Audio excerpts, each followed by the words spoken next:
And timer.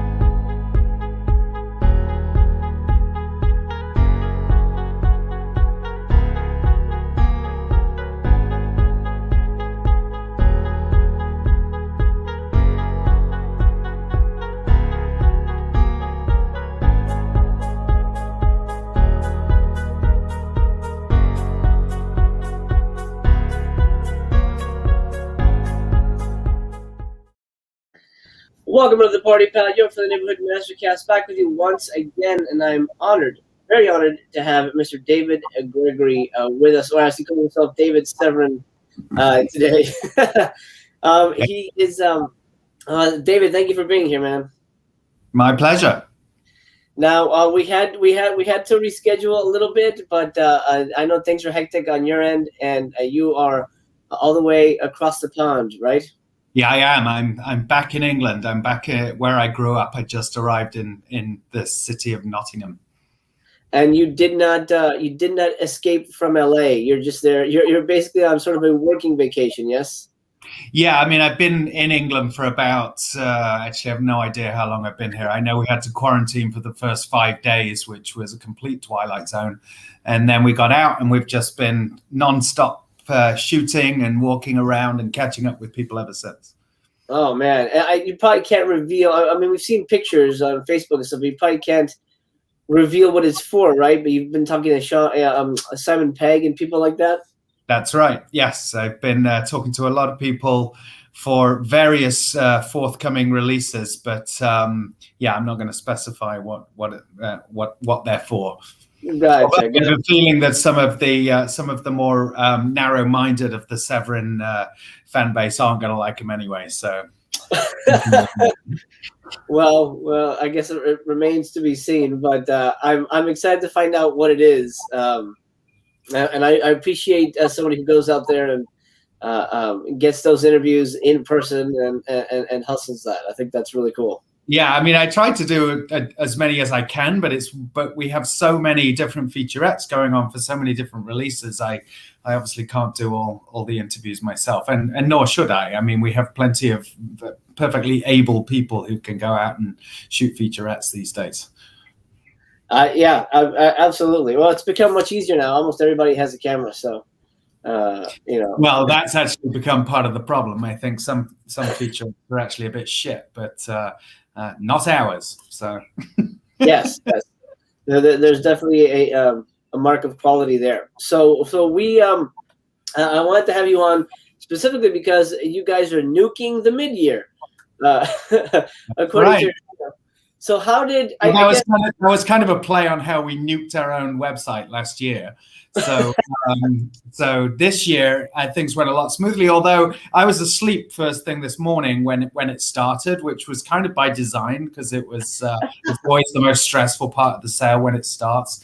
And infallibly, no matter how much money we throw at it or expertise, when it first starts, we just get bombarded, and it seems to be with more people every year, which is great, but somehow it just fucks up the gears of the website, and I don't know the details because I don't understand that sort of thing. But basically, apparently the glitches happened for the first half an hour or something like that. Yeah. It never crashed the site completely and has been fine ever since, from what I understand.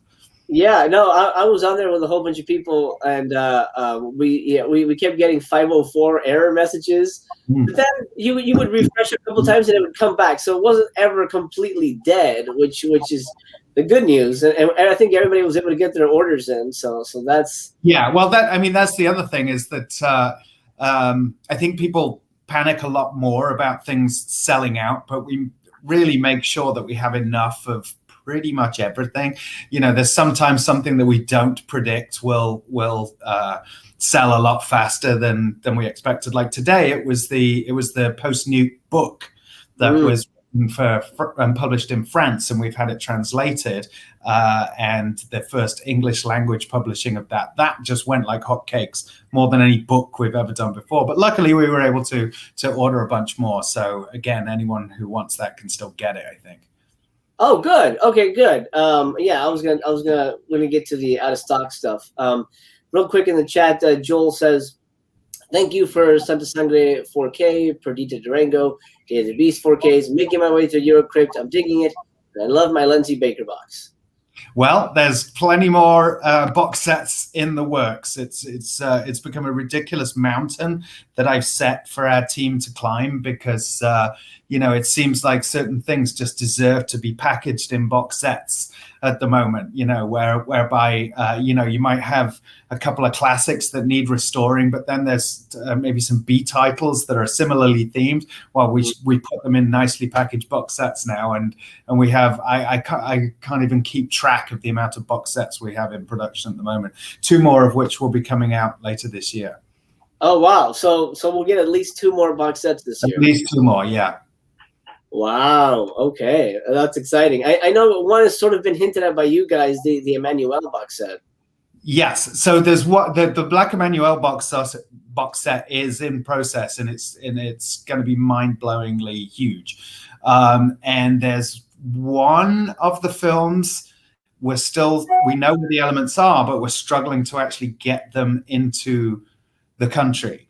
And so we're close though. It's been something we've been working on for a while, and I actually went to the lab where they were stored and pulled all the elements we wanted, but that was pre-COVID, and so since then it's just been a nightmare to get them shipped over. But I'm hearing that we're closer than ever, so that really will be when we can actually put a release date on Black Emmanuel.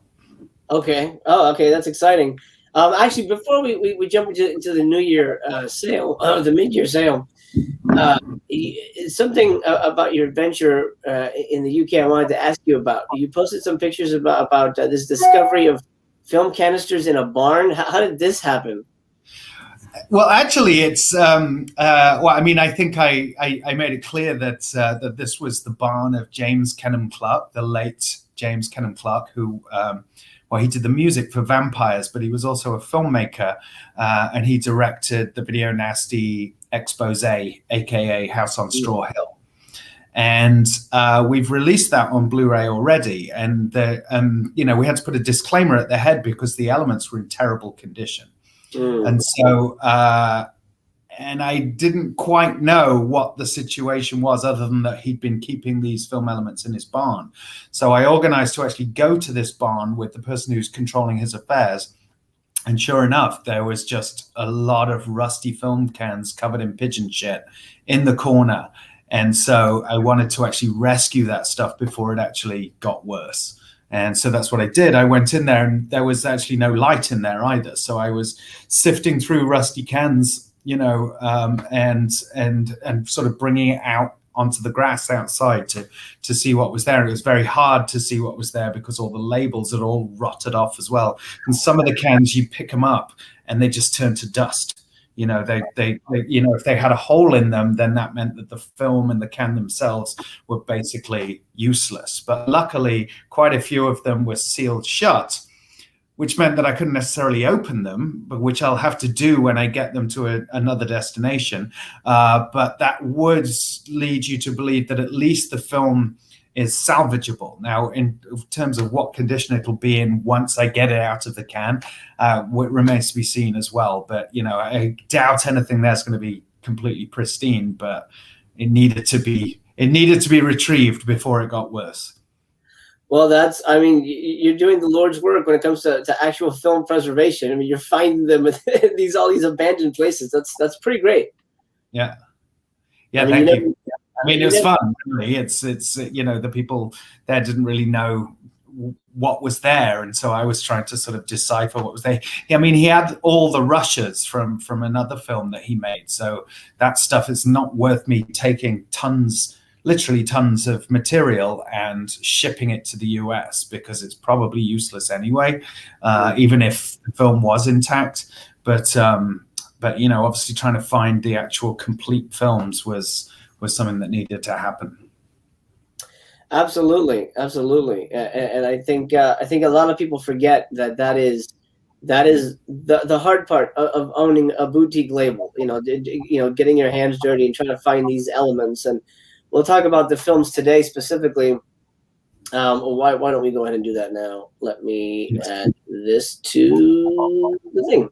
So I'm on the website now, and I guess what we'll do is we'll specifically discuss the films as they stand, and I'd love for you to share your journeys on these. We'll start, of course, with I think what's your favorite release of the mid-year. Yes. By far, yeah. Just because not that I dislike any of the others, but this is a film that I've wanted to give the Severin treatment to for years, you know, or get involved in a special edition or before Severin even existed. But for one reason or another, we've never been able to get the rights for any of the companies that I've run or that I've worked for. And so thanks to Joe Rubin at Vinegar Syndrome, we were able to make it happen. Mm-hmm. And so once we got the negative in from the Museum of Modern Art, we did the scan in LA and did it in 4K, got it colored for a UHD in HDR, and I'd already actually started shooting extras some years ago, just in anticipation of this happening someday. Like you may remember a featurette we did on Burial Ground at the Villa Parisi, where they shot lots of horror movies, including Patrick Still Lives and Nightmare Castle and Nosferatu in Venice, and Burial Ground obviously being a key one. Couple of Bavas, you know, things like that. But Blood for Dracula was one of the main ones that was shot there, and really utilized the location well. So we got Stefania Cassini, who most people know from, well, most horror fans know from Suspiria. She's also in Blood for Dracula, and so she actually gives us a tour of the Villa Parisi and where she got bitten, and you know, the place has not changed in the almost 50 years since the film was made. So it was a great location tour with her, and she's quite a personality, and was able to, you know, give us an interview about the film as well. But then we also have another almost 4 hours of featurette interviews, you know, and everybody we could find who's still alive, who works on the film is interviewed about it. And then Claudio Gizzi, who is also interviewed, he did the soundtrack, which is probably my favorite movie soundtrack of all time. We got his soundtrack, and it's been remastered by Claudio Fiano, and it's a longer edition of the soundtrack than's ever been available before. So, and then Elizabeth Yu did some beautiful artwork for the slipcover, and we used a couple of the Italian posters and the digipack on the inside. We really went to town to make it as good an edition as we could. Yeah, I mean, it's an amazing release. It's right up there with your Santa Sangre release, and which is my other favorite movie that we've put out. So that kind of makes sense. Yeah, I was gonna say I think we're of the same opinion that Santa Sangre is just a masterpiece. Yeah, yes, it is. No, absolutely, hands down masterpiece. Yeah. Yeah. Oh my God. That's actually Santa Sangre was, I think, the first Severin film I watched. It was at the Egyptian. It was the Egyptian, and Simon Boswell was there. That's right. Yeah. Yeah. It's great. Yeah. Simon's worked with us a lot. I mean, he worked on Theatre Bizarre. He worked on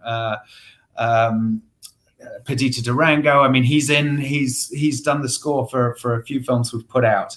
And he curated like a best of for the CD with Santa Sangre, because he's put out a double disc vinyl edition of the Santa Sangre soundtrack, which you can buy directly from him. Yeah, it's amazing stuff. So this one is the Big Daddy. Now this last night when the sale started, this sold out. And then it came back like, well, what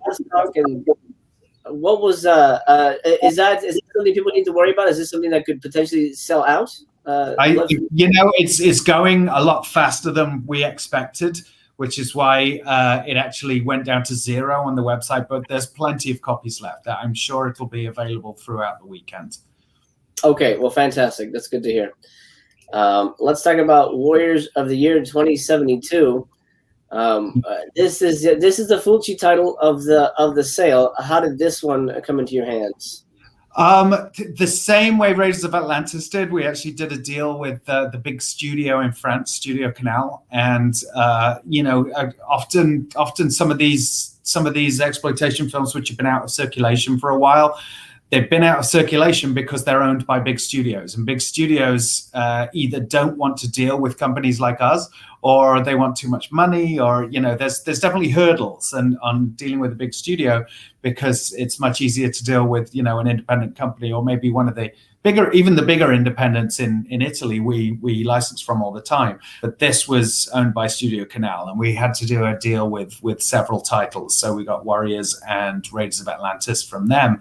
But the good thing about that is that they do not skimp when it comes to their transfers. So the fact was, Warriors actually took the longest because they couldn't find a film element, or they couldn't get it out of a lab in Italy, or some such business that we weren't able to get the scan for quite some time. But ultimately, they got the interpositive on both of these films, did a beautiful scan and color correction, and they both look phenomenal. They've never looked this good. And this is the longer European version, not the version that Troma has released over the years. Oh, okay, because I'm familiar with the Troma version. So this is a longer kind of, I guess, more action-packed cut? Yeah, that's right. And it also comes with the soundtrack and a ton of extras by Freakorama, who do most of our Europe or Italy-based extras, and also a couple by Callum and Naomi. And commentary by Nathaniel and Troy, and a full-on special edition for this Fulci movie, which was one of the last of the Fulci movies from his classic era, which hasn't been given the Blu-ray treatment. That's awesome. Actually, that reminds me, Nathaniel tells me to say hello. Oh, hi, Nathaniel. Nathaniel's great. I've known Nathaniel since not long after I first came to the US in 2000. And oh, wow.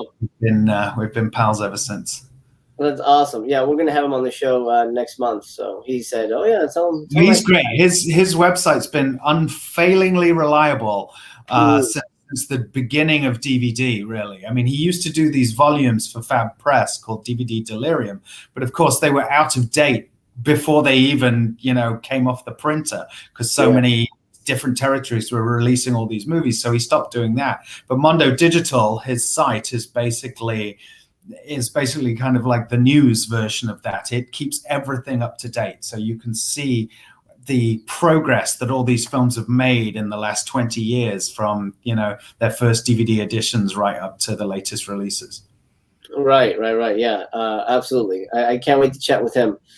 We have Andrew Furtado in the chat. He says, bye. Well, he would say that. He works for Severin, so. Yes. Andrew back off holiday because he shouldn't be working.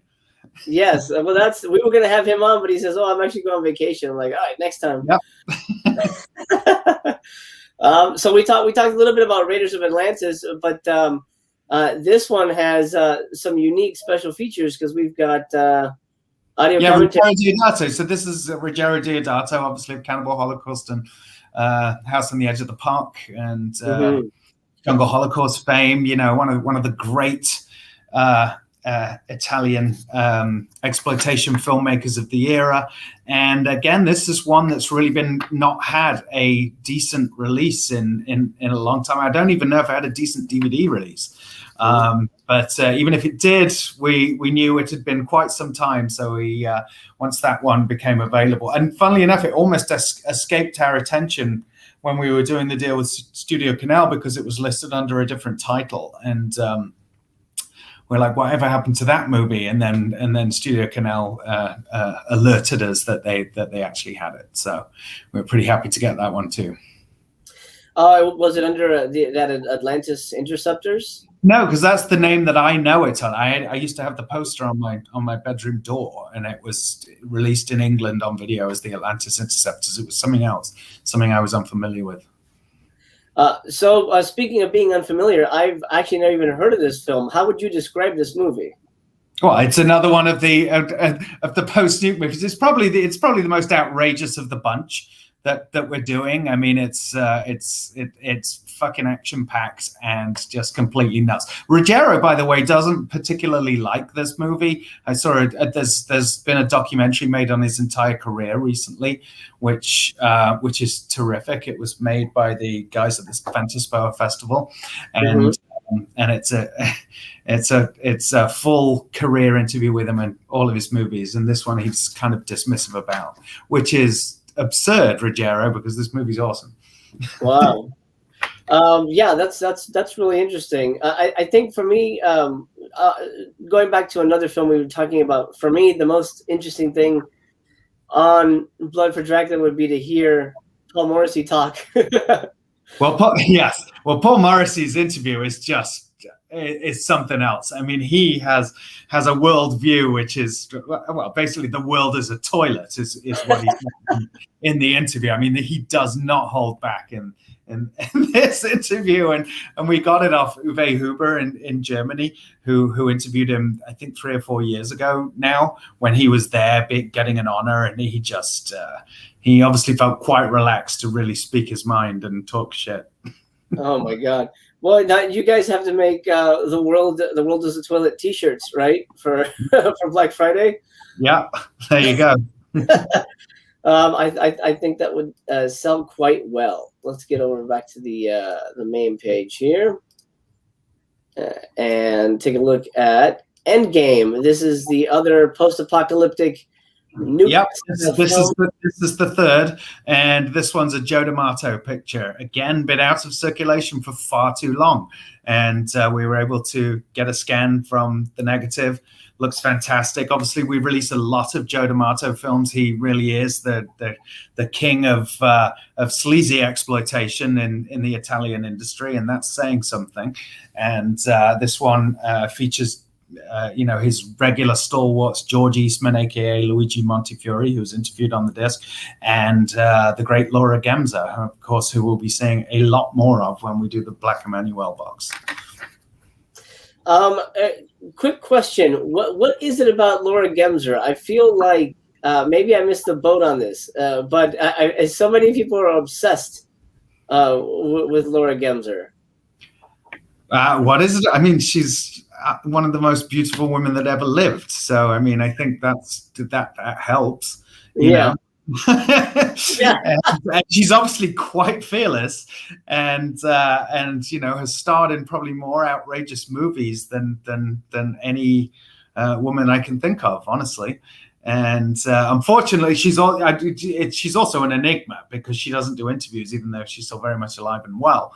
And she's moved on in her life. I wouldn't say turned her back, because she never dismissed what she did. She still loves Joe D'Amato, but she was also married to a guy called Gabriele Tinti, who was in most of these movies with her, and that was kind of their marriage. They would go to exotic locations to star in Joe D'Amato movies together, and other directors, but that was kind of part of the deal. If you wanted Laura Gemser, you got Gabriele Tinti, and Gabriele Tinti was a guy who had he's in this picture, for example, but he had quite an impressive career of his own before that. But I think that just became their part of their marriage, part of their life was making these films. But then he died, and so subsequently she got married again and started a new life. So she's just like, that's another chapter of my life. I'm not talking about it anymore.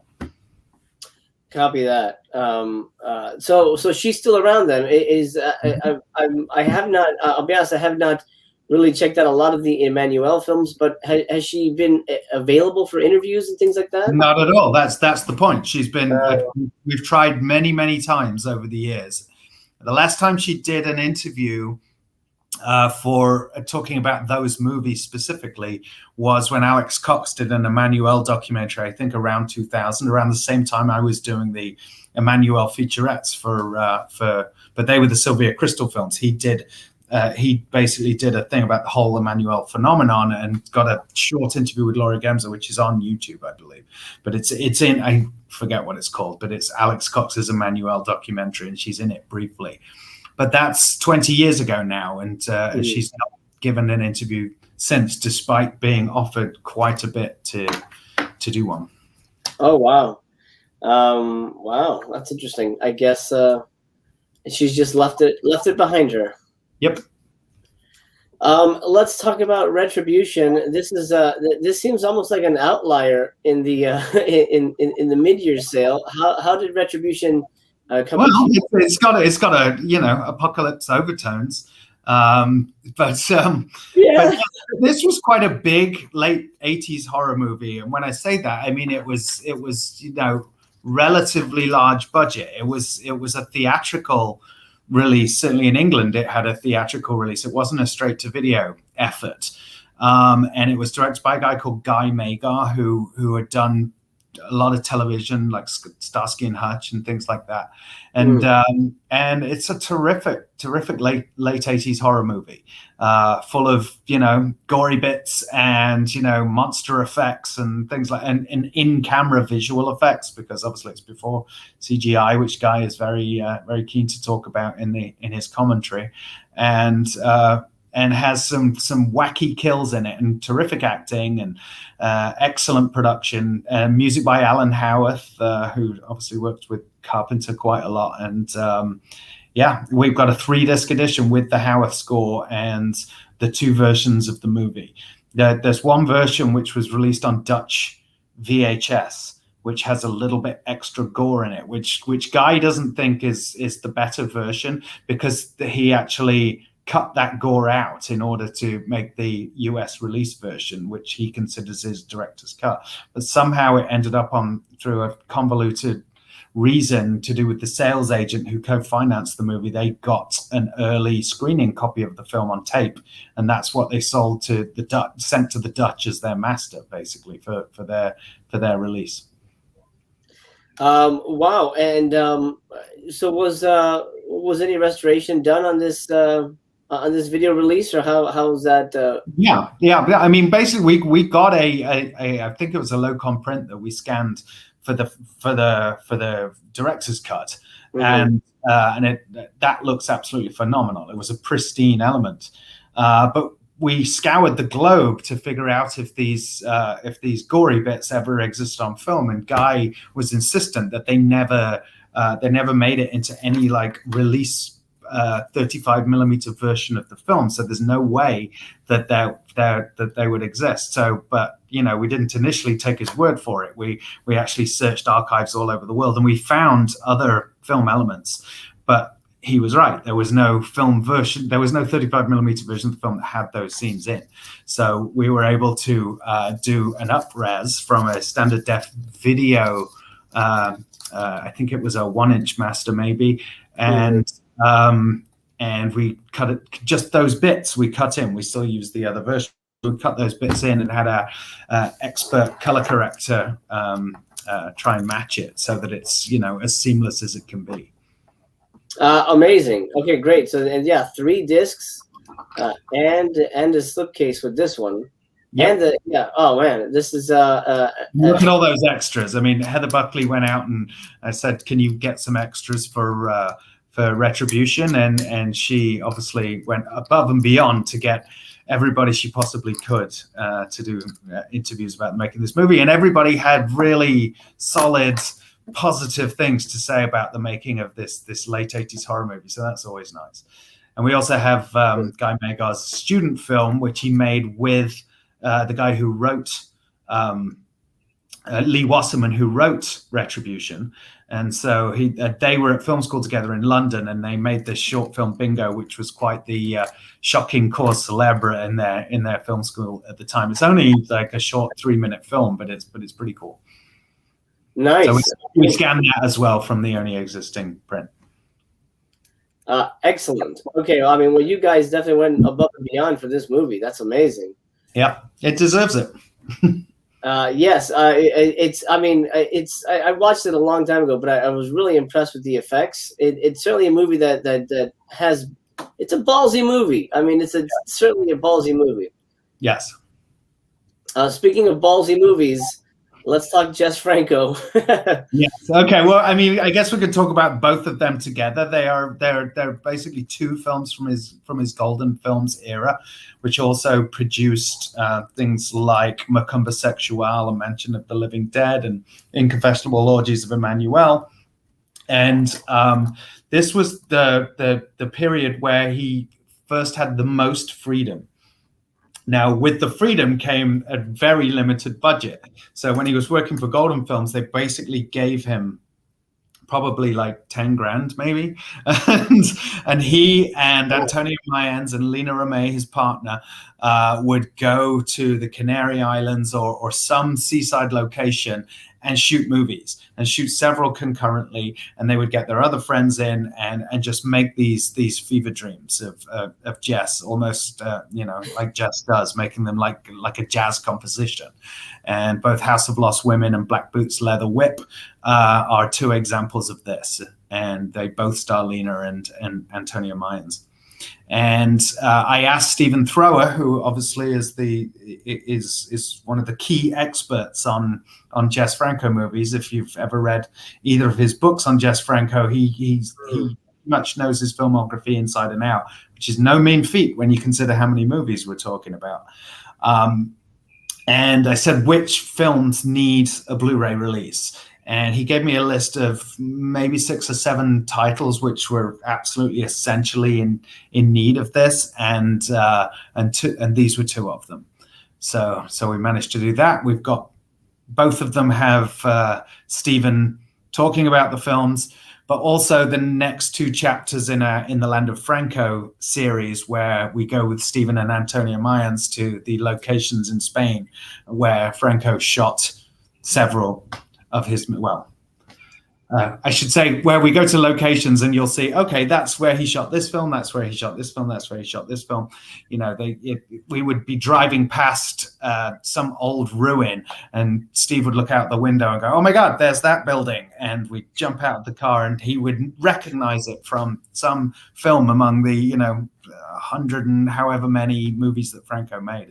It was a very enjoyable trip. Anyway, so that's episodes 5 and 6 of In the Land of Franco are on there. And then House of Lost Women also has a CD of library music by his regular collaborator, Daniel J. White, from of tracks that we used in Franco movies. That's awesome. This might be a hard. I have to say also that another major expert, definitely if there's 3 major experts in the world on the films of Jess Franco, one is Stephen Thrower, another is Robert Monell, who runs the Jess Franco State of Mind website. He also does commentary on both of them, selected scenes on one of them, and then a full commentary on the other. Oh, there you go. This might be a hard question to answer, but do you have a favorite Jess Franco movie?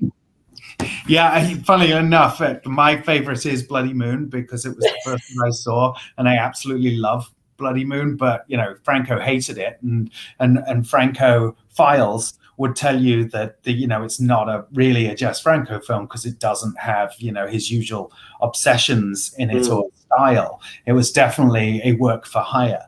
But that's the film that I probably revisit the most. I also love She Killed in Ecstasy, which again is kind of one of the famous ones. I love Virgin Among the Living Dead. I love Macumba Sexual.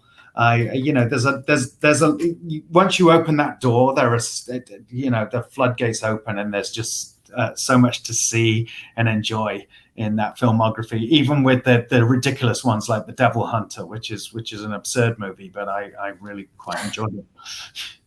I'm with you. I think Bloody Moon is probably his best picture, but that's funny that he didn't like it. He didn't particularly like blood and gore, so things like The Devil Hunter and Bloody Moon and the cannibals and stuff like that, he was kind of dismissive of. But I think Bloody Moon in particular is actually quite an effective slasher. It makes a great double feature with Pieces. Yeah, absolutely. We got some questions in the chat. I don't know if you can answer these.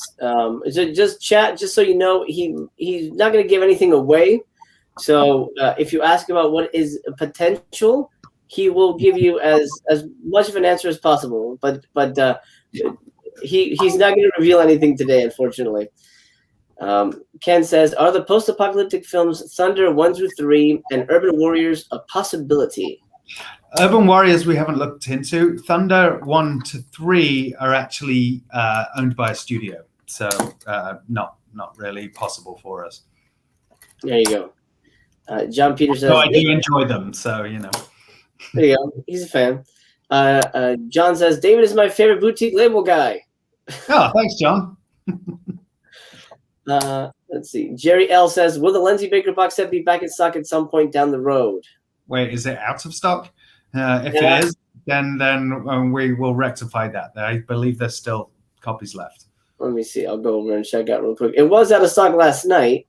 Oh, well, that's the thing. I mean, so yeah. What things it seems to have? We should be prepared for the windfall that each sale seems to get exponentially bigger. But when we don't want to be kind of overconfident and just fill Jason's warehouse with too much stuff. So, you know, he only has so much stuff on hand, but I believe we will be able to. Yeah, I see that. That's out of stock. I'll have a word with Jason, because I believe there's still copies left at the distributor. Excellent. Well, hang in there, Jerry. You'll be able to check back over the weekend, Jerry. They'll hopefully stuff that's out of stock, unless it's all gone. They should be replenished. Here's another question from Ken. Any chance Franco's Dracula, Prisoner of Frankenstein coming to Blue? Yeah, that's a weird one. The short answer is no. I mean, ultimately, it will probably come to Blu-ray, but we haven't been able to find an element that would make it possible. Copy that. John Peters asks, Bahia Blanca gone forever? I never say never, but for now, yes, it's out of stock. We actually got in a bit of a fight because there's two different companies that claim to own it. Aha. Okay. Joel says, David, have you noticed an uptick in sales since the pandemic? I discovered Severin and VS as soon as the pandemic started and started going hog wild with purchases. Well, I'm very glad, Joel, that we could be there for you during the pandemic. You know, I don't know about an uptick, but it has stayed steady. We're extremely lucky that we were in a line of work that was able to, you know, stay in business during the pandemic, because obviously so many weren't. And I don't mean that in a gloaty way. I mean that just, you know, we didn't plan it that way. Nobody expected a pandemic, but sure enough, you know, people needed movies to watch, and we had plenty of films that we'd licensed. So, and we're in various stages of production. So we were able to continue bringing out discs throughout the pandemic. The only thing that kind of messed with us was, you know, production, shipping times, things like that. You know, was always slower than we were promised. And you know, I can assure you guys it was not us slacking off when, you know, the Al Adamson box showed up a month later than it was supposed to, or a month and a half, or whatever it was. I don't know. I've blacked it out. But you know, things like that, it was a very special packaging. So it had to be done in Taiwan. And then the factory in Taiwan, while it never closed, was short-staffed. And then in addition to that, FedEx, only so many planes were flying from Taiwan. So we had to, so FedEx, you know, could only get so many units of the Al Adamson box over to the US to be packaged. And then, of course, our company that does our distribution and actually assembles the box, they were short-staffed as well, because they could only have, you know, a handful of people in compared to what they usually have. So all those kinds of things have a knock-on effect. But, you know, at the end of the day, we were able to keep moving things forward, even though certain things were slowed down. Yeah, I mean, it's kind of amazing that that you guys in Vinegar Syndrome were able to keep churning stuff out. I mean, that's definitely a testament to you guys to wanting to keep. It's a testament to my team, to the team at Severin, not even my team, the team at Severin. Everybody was, you know, down to to keep working and keep doing what we do. And I'm sure it was the same at Vinegar Syndrome. In fact, I know it was because I know them well. But yeah, and we were lucky, like I say, to be in a business that could keep doing this. So we just wanted to keep working, keep producing the discs, and that's what we did. Amazing. Guys in the chat, keep the questions coming. We're just going to address the last film, I guess the second to last film, because the last one has not been officially revealed yet.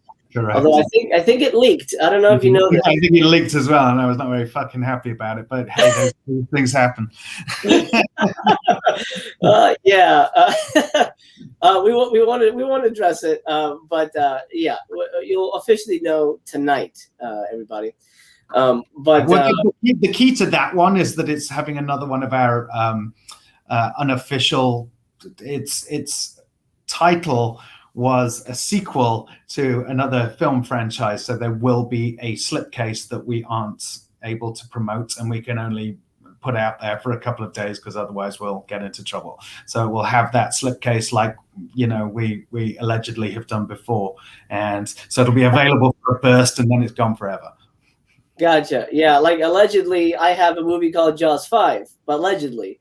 What is that? Yeah, you've never heard of it? Oh yeah, it's not many people know about it. Okay, now I'm calling Universal after this. Oh no, I mean I don't have that. All right, let's talk about The Masturbating Gunman. This is the Intervision release. Talk about this one.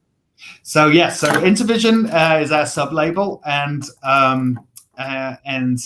we sporadically release another film on Intervision. The last one was Frankie and His Pals from last year, which was very surprisingly fast-selling and successful, and nobody had seen it at the time. And it was the choice of Zach, who works at Severin, because he had known of it for years and had been tracking it down for years. Anyway, we went to Arizona. Me, Zach, and Andrew went to Arizona this time last year to help Jason package up a bunch of the mid-year sale orders. And in the evening, we'd get some beers and talk about, okay, what are we going to do next?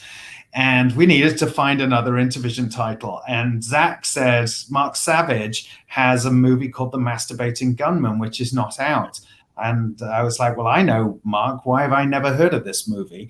And it's because it was released in the early days of DVD under some absurd title that I'm not familiar with.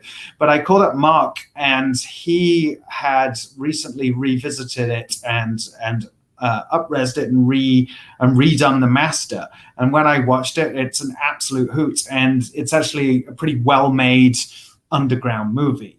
Frankie and His Pals is more like sort of a home movie, but Masturbating Gunman is just what you would want from a film called The Masturbating Gunman. If that sounds like something that would be up your alley, well, this is it. That should be on the box. That's exactly what you think it is. Yes.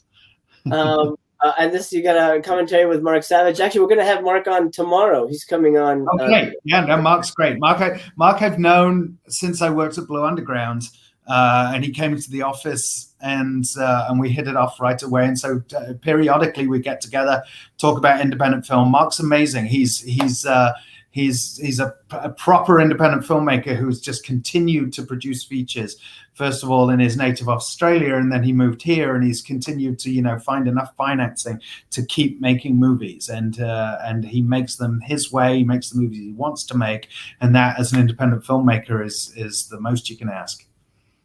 Absolutely. And Masturbating Gunman is kind of is probably, of the films I've seen of his, I think it's the closest to a comedy that he's ever made, and he is a man with a sense of humor, but quite a lot of his films are very bleak, they're very dark, but this one is outrageous and over the top.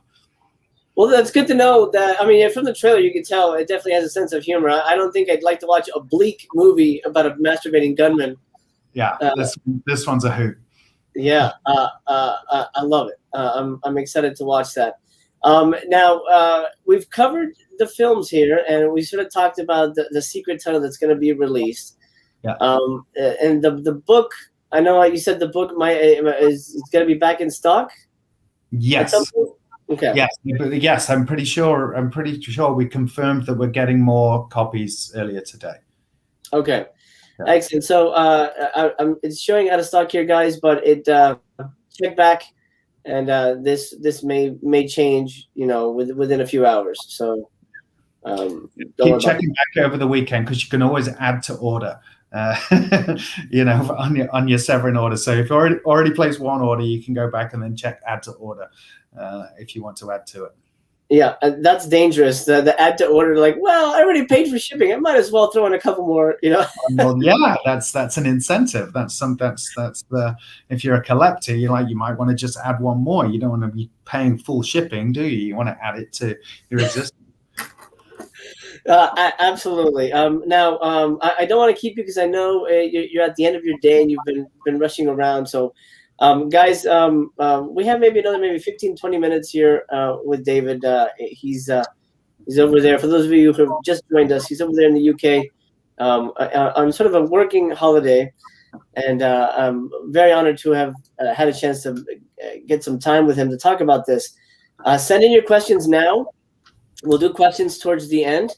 But before we do that, and this is probably very difficult, what are your top 5 Severin titles that everybody should own? I'd love to hear if somebody's coming in new, what should they pick up? Santa Sangre is number 1. Mm-hmm. Blood to Dracula is number 2. I have no doubt in my mind that they are my 2 favorite Severin releases. Threads is number 3. Now, Threads is a very, very grim BBC movie about a nuclear holocaust, so it's not for everybody. But it did absolutely traumatize the nation when it first aired. It was a TV movie as well, which is astonishing when you watch it. From the director of The Bodyguard, an LA story. This film is nothing like those films. It is one that will definitely upset you. And so that would be number 3. What else have we got? There's so many films that I love. Where do I start? Let's see. I mean, Bloody Moon's up there as well, because it's that's my favorite Franco. It's also one of the first ones that Carl and I, my partner my partner in Severin, who we went to school together. And it was one of the first films we watched together in the VHS era, probably around 1982 when we were 10. And we watched that and the Texas Chainsaw Massacre on the same day, and pretended we were playing a board game for our parents when they would come into the room. But actually watching 2 landmark, phenomenal movies, very different landmark for very different reasons. What else? Keep scrolling. I'll pick some more. Yeah, that's what I'll do. Massacre in Dinosaur Valley was a really nice surprise. Isn't it fun? Massacre in Dinosaur Valley is a lot of fun. Yeah, it is. The Uncanny is another one that I always recommend. Not a favorite for everybody, but it was an anthology movie that, we all like anthology movies, horror fans, and that was one of the first that I ever saw. And I saw it on TV, and I would watch it over and over and over and over. Boys Next Door, absolute masterpiece. Penelope Spheris, very violent movie. The next movie she made after Suburbia, and she more or less has disowned it now, because she thinks it's too violent, and she thinks it glorifies violence. I don't disagree. I don't agree with that assessment. I think the movie, there's nothing glorious about the violence in this movie. It's very hard hitting and very upsetting, but an incredible movie. I mean, Maxwell Caulfield is amazing in it. Charlie Sheen is amazing in it. It's a terrific film. Yeah, it's kind of it's mind blowing that this is a Penelope Spheris film. I mean, it's the director of Wayne's World. Yeah. Yeah, I mean, wow. I mean, she's more aligned with being the director of The Decline of the Western Civilization and Suburbia. I mean, she's definitely a person of punk, and The Boys Next Door is definitely something that had a lot of attitude and anger in it. Yeah. Oh, absolutely. The Vi is another one that really surprised me. I thought that was a beautiful film. Yeah, it really is. Yeah. So Soviet horror right there. Yeah. I mean, it's always fun when you can sort of reach out beyond the obvious territories for these kinds of movies. Satan's Slave, the Indonesian horror movie that we have as well, is terrific. Oh, Indonesian. Okay, for some reason I kept thinking it was like Filipino, but Indonesian. No, Indonesian, yeah. Had to go to Jakarta to shoot the extras on that one. Oh wow. Mm-hmm. That's great. There's so much unique stuff here. I mean, I think your catalog is so different than a lot of other labels. It's, I mean, in a way, there's not. You tend to certainly lean toward the sleazy. Oh yeah. Yeah. Which is in keeping with the name. Is that? Would you say this is your favorite genre? Just sort of the sleazier side of horror? Yeah, I mean that's kind of what I grew up seeking out, was the gorier stuff, to be honest. But that was usually European horror movies at the early video era. So stuff like Anthropophagus and Absurd, those were video nasties. So we have a lot of video nasties on the label, and we've in fact just been buying the world rights in perpetuity on a bunch of them as well. So we used to collect the tapes, and now we actually collect the movies, and they cost about the same actually now. But yeah, we bought out a bunch more, and we'll be bringing several more to Blu-ray later in the year and next year. Oh, that's awesome! That's awesome. I mean, this has been a fairly strong year for you guys. I mean, are you guys going to slack for the rest of the year, or should we expect? Not at all. We have so much stuff coming, and then the Black Friday sale is. I mean, we're probably going to have more titles in that than we have on in this sale. Wow! Oh my God. Andrew's chiming in again. Tell them about why you chose to put out Invasion of the Blood Farmers. Invasion of the Blood Farmers was also an early one that that Carl and I picked up from the video shop when we were, pre-teens. And I think it was our first ever visit to the video shop, and the cover just leapt out at us. I mean, if you look at the cover on the Blu-ray, that is the cover that we saw on a VHS tape. So, and it looked like the best movie of all time. It's like, how can this movie be anything other than amazing? And yes, it's amazing, but not for the reasons we thought that it would be. And then Brian from the New Beverly Cinema in LA called one day and said that the director has the negative and is looking for somebody to put it out on Blu-ray. And so he put us in touch, and sure enough, he had the negative in pristine condition. So we brought it over to the office, we scanned it, and off we went. That's amazing. That's actually one of my favorite movies that you guys put out. I really enjoyed that movie. Yeah, no, it's great fun. Yeah. Yeah. Oh, absolutely. Really good stuff. And Birdemic, I think, is kind of a really interesting release for you guys. Yes. Explain how you wined and dined James Wynn to Well, I was actually at Sundance with my film Plague Town, which wasn't in Sundance, it was in Troma Dance. And at the time, a guy called Evan Husney was working for Troma, who were also distributed by the same company who distributed Severin in the early days. And we were also there with a guy called Bobby Hacker, who is still a friend to this day. And he saw a van going up and down the main street in Park City, Utah, which had a Sharpie written on the side saying Birdemic, and a guy handing out flyers.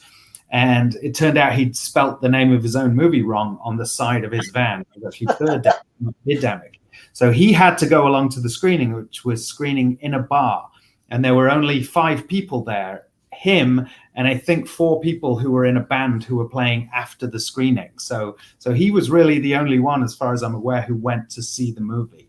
And he couldn't believe what he'd seen. And I remember him joining us after that screening and just unable to contain himself with his excitement, having seen this jaw-dropping film.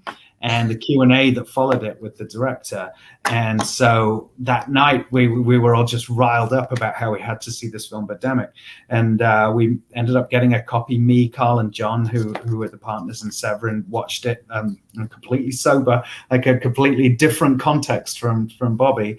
And we too thought this film was unlike anything we'd ever seen before. So we did a deal with James. We brought it to the Silent Movie Theatre, the Cine Family in LA, and did a premiere, which Tim and Eric hosted. And it was a packed house, and it just brought the house down. It was an incredible experience. And then we kind of toured it around the US and internationally as well. And it got on, major TV chat shows. James was on major TV chat shows about this movie, and everybody just kind of dumbfounded about this guy who'd made this kind of rip-off of The Birds, but from a global warming perspective. And he was just unfazed by the fact that everyone was saying this movie's ridiculously bad. He was like, well, you may say that it's got flaws and it's rough around the edges, but my message is getting across. It's about global warming. And it was some of the most fun that we've had in the history of Severin with some of those screenings. And now James sort of popped up again about a year ago and said he wants to make Birdemic 3. Birdemic 2 we were not involved with. And again, it was kind of a very reasonable price he was quoting to make this movie. So we said, okay, let's roll the dice, and agreed to his budget, and he wanted to show us stuff about it and tell us about it, but we're like, no, we want it to be like Birdemic. This has to be pure you. We shouldn't have any input in this. This has to be your film. So that's what he is currently out shooting. Oh wow! Okay, so that might be breaking news. I had no idea that Birdemic. Well, it's James has a Birdemic 3 Facebook page. I don't know if he's got more than 10 followers, but it's definitely on there, and he's started shooting, and he keeps on posting pictures of the new cast and things like that. I haven't seen any of it. I'm just saying, James, show me when it's ready. Wow! Oh, that's going to be exciting. And I think the second one was fine, but it definitely felt diluted. It didn't feel as pure as the first one. So I think he was also trying to be funny, which was the first one wasn't a comedy. So right. I think that was kind of the key. Yeah, absolutely. All right, guys, let's get to your questions here. I'm gonna go back a little bit. Okay, start with Ken here. Any chance for a Jimmy Wang Yu collection? Not likely. I mean, we've dabbled a bit in Asian action cinema, and we're working on a Bruceploitation documentary and restoring some Bruceploitation movies, but that's about as deeply as we're going at this point. And it's a very difficult world to penetrate in terms of getting the rights and getting decent elements for the masters and stuff like that. So that's as far as we're going at this point. Copy that. John Peters says, I love the black cases. What's that origin? That's a good question, actually. I don't know. I think that might be a Jason question, because I think we did it for one particular release and they looked really good. So then we just kept doing it. Yeah, no, I like it. I mean, it definitely sets the label apart, in my opinion. Vincent says, any Giallos releases this year? Yes. There you go. Actually, the September titles, there will be a Giallo in the September titles, which haven't been announced yet. The September titles. Okay, great. Because you guys, how far have you gone? Did you do? August is the. We announced August. That's the Overboard, Kinky Collection, Cannibal Man, and No One Heard the Scream. And No One Heard the Scream is kind of a Giallo. It's just a Spanish Giallo. Yeah, I've seen Cannibal Man. I think that's a really amazing film. It's fantastic. Yeah, that's great. Jeffrey says, I went a little loco, Mr. Gregory. So, good. That's what he likes to hear. That's what he likes to hear. Any chance of sale titles dipping below what they're currently at in the future? Miss the old sale pricing. Probably not. It's probably not worth our while to do that, I'm afraid. Gotcha. I believe, let me see, Ragnar had a question. Oh, here we go. He says, what will the next Severin figure be? And you might not be able to reveal this, but I'm trying to think. Are you talking about one of the toys? Yeah, like the Spider Island. The pins. Oh yeah, the Spider. I see the resin figures and stuff like that. I can't reveal that at this point, but there are some special things in the works. Awesome. So there will be one maybe this year. Maybe. Okay. That's what I'm gonna say. The release schedule tends to change depending on how close we are to completion on a given disc. Gotcha. But I think so. Yes, I've already seen the prototype and it looks good. So hopefully it'll be before the end of the year. Excellent. Chuck says, "Hey David, any chance of more Severin Kids titles, like maybe some of those twisted foreign fairy tales I sent you?" Yeah, not out of the question, but again, it's kind of like Intervision. It's sort of like when we get around to it, there's going to be no regular schedule for Severin Kids, but we're definitely looking at a few things which would fit that mold. Okay. Corey Schmidt, how did the Andy Milligan set come about? That's probably a giant question. Yes, I'm trying to think how it first came about.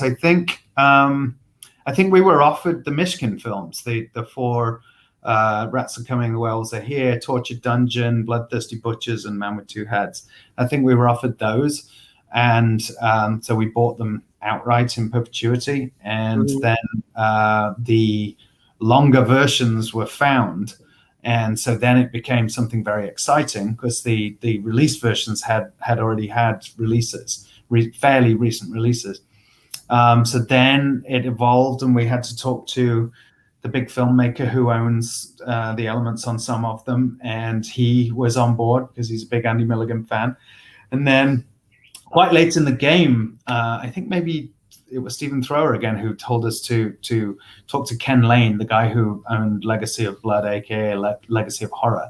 And so that was kind of another one that was like a real gem that hadn't had a proper uncut release. And so when he sent his 35mm theatrical print, which played on 42nd Street, that sealed the deal that we had to kind of go the whole way.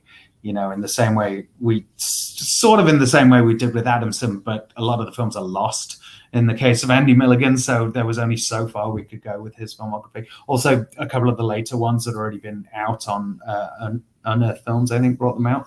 So they recently just come out, so we didn't include them.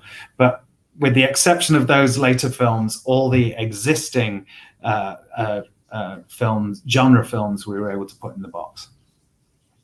Yeah, it's a heck of a box. I mean, it's definitely one that took me by surprise, and I enjoyed it a lot more than I thought I would.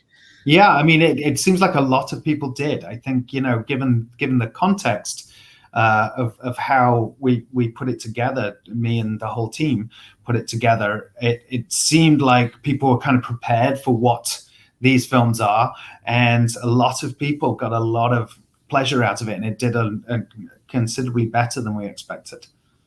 That's amazing to hear. So you probably can't say anything, but maybe wink, wink, nudge, nudge. Are we going to see more director box sets down the line? Definitely.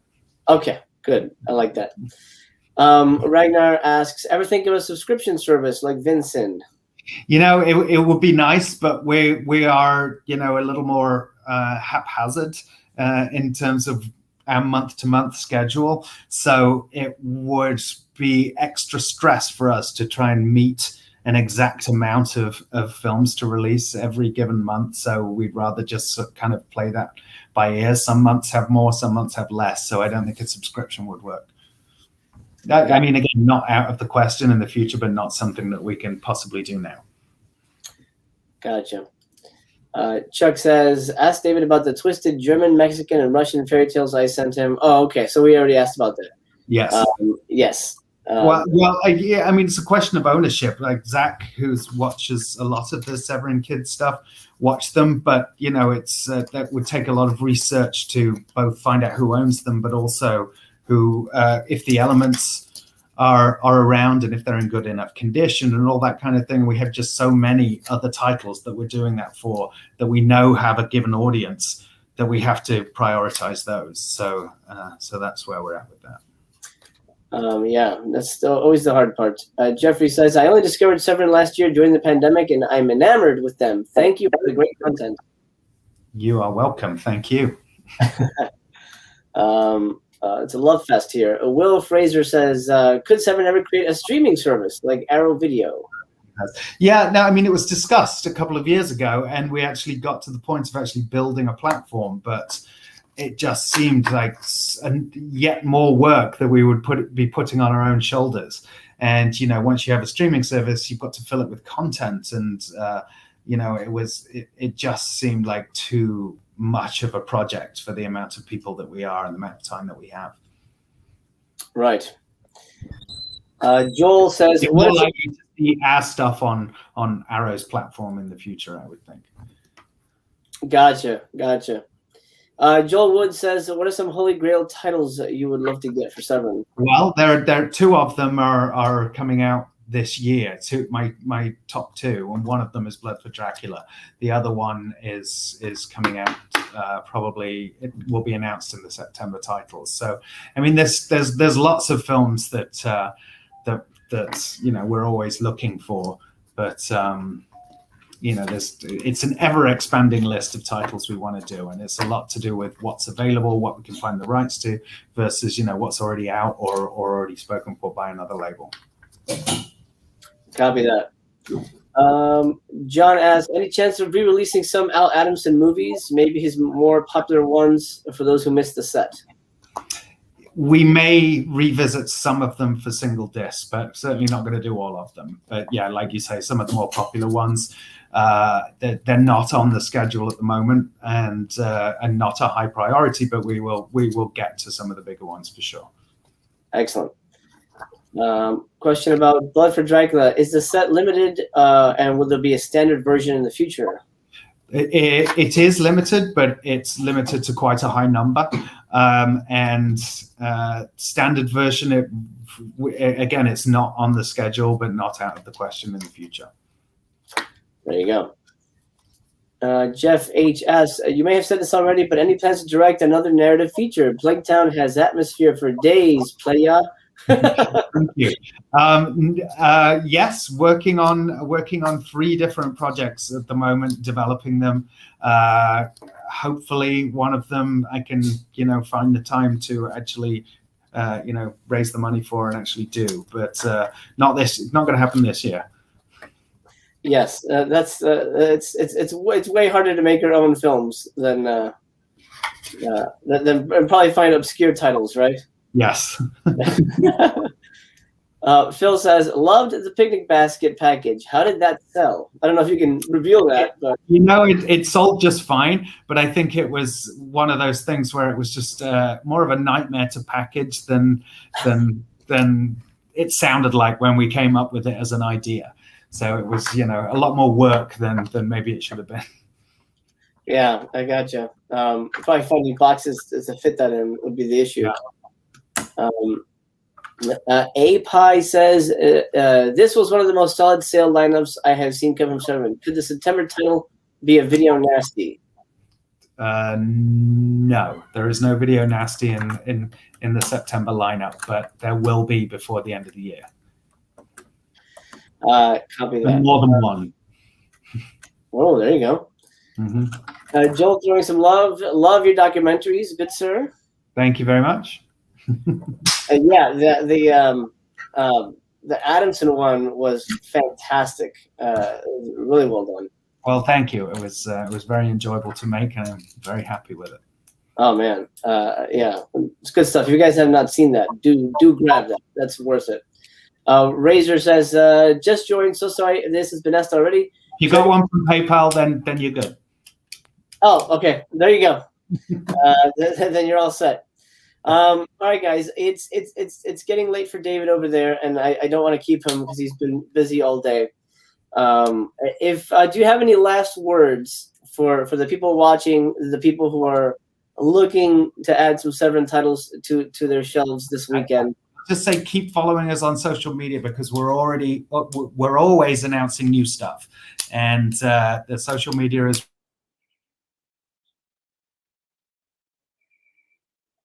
Oh, I think I lost him. You went there a little bit. Do you hear me, David? Uh-oh, the signal loss. Okay. The Wi-Fi cut out or something. You're frozen, bud. I'm not sure if. I don't know if you can hear me. Yeah, I don't know. I don't know if it's gonna restore itself or not.